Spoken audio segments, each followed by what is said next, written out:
So my project was on named entity disambiguation with SpaCy and Wikidata. What I wanted to do was evaluate the extent to which it was possible to build a general purpose named entity disambiguation model in SpaCy, leveraging an embedded custom knowledge base generated from Wikipedia and Wikidata data dumps. For the data, originally, I attempted to use pretty large data dumps from Wikipedia and Wikidata. One such data set is the Kensho derived Wikimedia data set. This is available on Kaggle. It's quite large, as is the Babelscape Rebel training data, which contains annotated JSONs. We'll discuss that a bit more in just a second. But first, I want to just highlight what the essential challenge here is.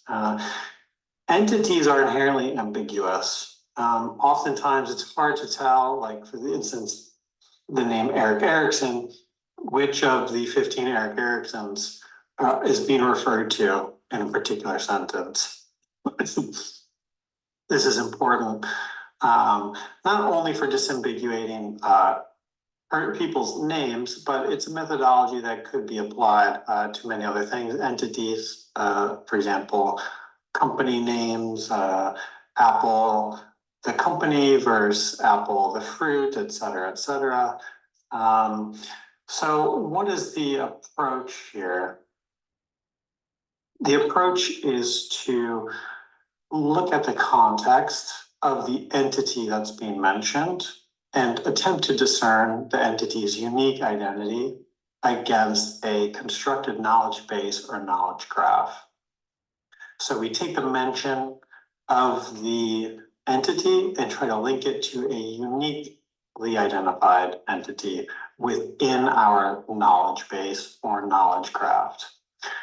We can construct, or at least it's conceivable that we can construct such a general purpose knowledge base from Wikipedia and Wikidata. So we can take the names of entities, a brief description, which is available, and then cross-reference that with the Wikidata unique identifier, and also the aliases of the entity. We can take all of that. We can embed the context, or sorry, the description in the same language model vector space that we're using in SpaCy, which is the large language model, which possesses word vectors. And then we can look at the context of the mention, embed that also in the vector space, and then look for what is the most likely match based on the context to our entities within our knowledge base. And I think I've said all of that here, but just to repeat, I think one other thing is interesting within the workflow. So from the text, we do use SpaCy's named entity recognizer, which works pretty well.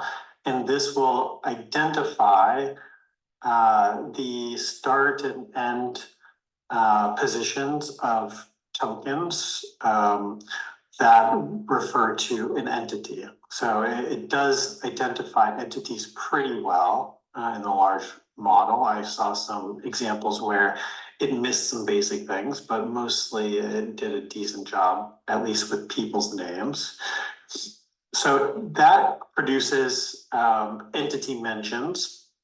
And from those entity mentions, we can refer to the aliases and our knowledge base of entities to identify a list of potential candidates. So what are the potential uniquely identified real-world entities that might relate to this particular mention?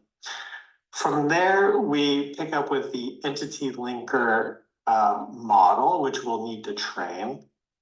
There is an API within SpaCy to support the building of these custom knowledge bases, and it is legacy functionality. that seems to be not so well supported in the newer SpaCy, so on a word of caution.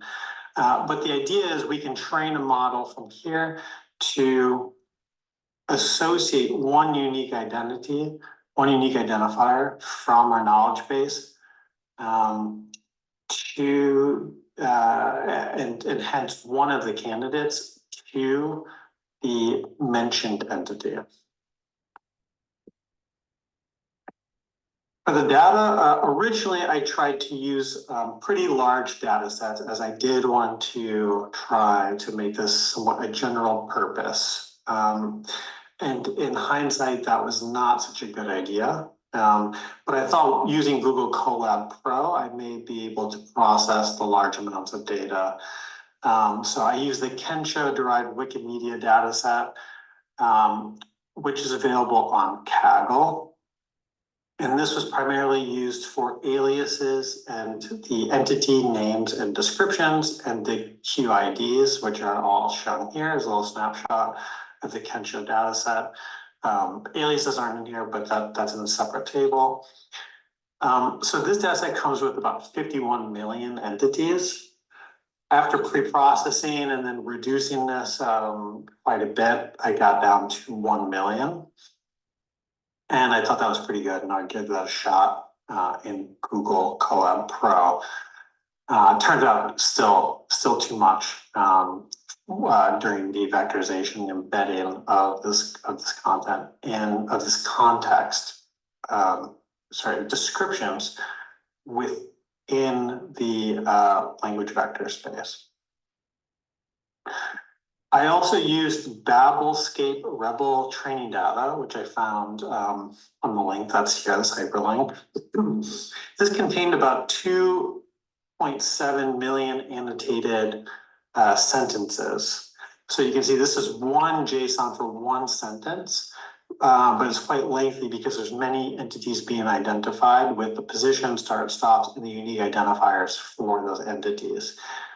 Unfortunately, this data does not contain the entity labels, so there's no way to tell what's an organization or what's a person very easily. So it's a lot of data to sift through. That is one downside of this data set to use for training.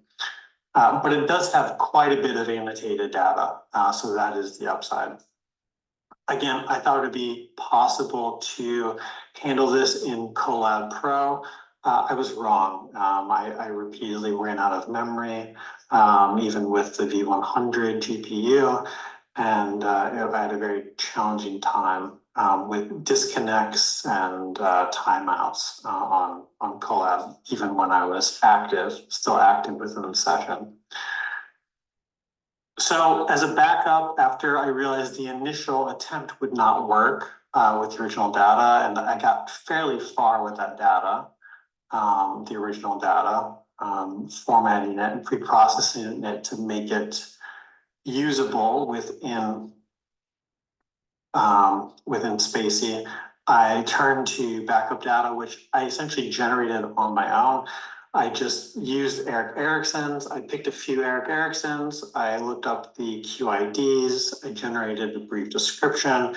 And then I generated, I think, 3 or 4 training records for each name. And I authored these so they'd be somewhat ambiguous. And I annotated them with the start and stop positions of the entity that should be mentioned. This was also quite a challenge to learn the correct format to use for SpaCy. This took quite a long time to figure out for me. With that, maybe I will turn to the actual notebook.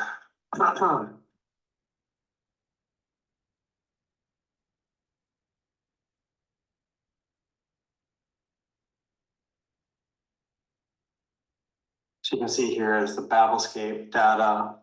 Here's a script to process it in a way that would be usable by SpaCy. Essentially, we need to iterate through each of the entities mentioned within the record and pull those out separately. again, you can see that results in quite a lot of data after processing, and for SpaCy, that creates about 27 million entries, which was just far too much, even to process in batches, which I wrote some scripts here to try to help with, but it was not effective.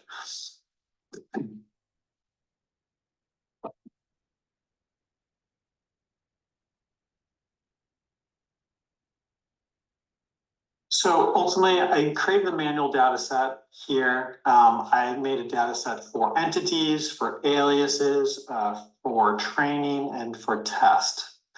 This is a view, I think, of the QID, the entity name, the description, and the training and test records, annotated records.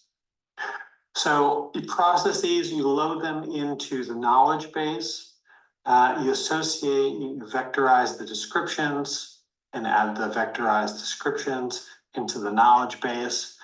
And then you save the knowledge base to disk, because we'll pull from that later for training.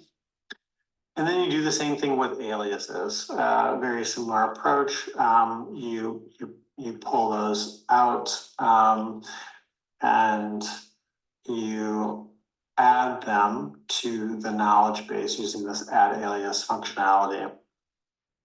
There is the ability to define prior probabilities for aliases. For example, if Abe Lincoln, it typically refers to Abe Lincoln, the president, not some other random Abe Lincoln no one's ever heard of. I left all the prior probabilities the same because I did not have a way to calculate those very obviously from the data. So I just left these all the same. That could have had an impact, I'm not sure. But it should have been okay. So, create the training data sets and the test data sets. And I will just jump down to the actual training, because here is again where I had quite a lot of difficulties with the SpaCy APIs. It seems like the legacy functions that I was relying upon to create the custom knowledge base are just not as well supported in the latest SpaCy release, V3. I was using SpaCy 3.7. And I ran into this issue where even though I could, it appeared that I was training the entity linker model, and then everything had initialized, the pipe was added correctly, no errors identified. I could not get any meaningful loss statistics, and no loss data. So I was flatlined at 0 from the beginning. Clearly there's an issue here. It's either on the loss side itself and the way that the losses are generated and captured in the loss dictionary that we later print out, or the model is simply not updating. And I tried to tune all the parameters here. I changed the configurations many times. I really could not figure out anything to get this to look any differently.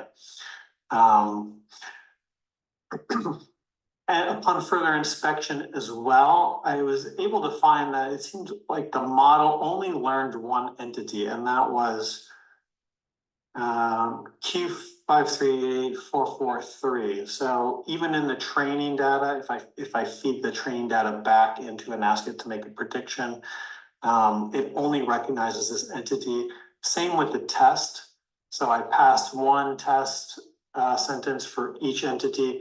That was the only one that it picked up. So there's something about this entity or about all the other entities within the knowledge base or the way their aliases are constructed, I'm not sure, that just did not allow the model to pick that up in the training. Again, this was very challenging. There's not very good error messages within SpaCy, so it's very hard to debug the programming. I was not really able to find any good working examples of entity linkers using SpaCy online, so it was really kind of in the dark here to a large extent. There is one brief tutorial that SpaCy created, but it's very hard to replicate as part of version 2 SpaCy, and I had to update it for version 3. And I believe I'm out of time. Thank you.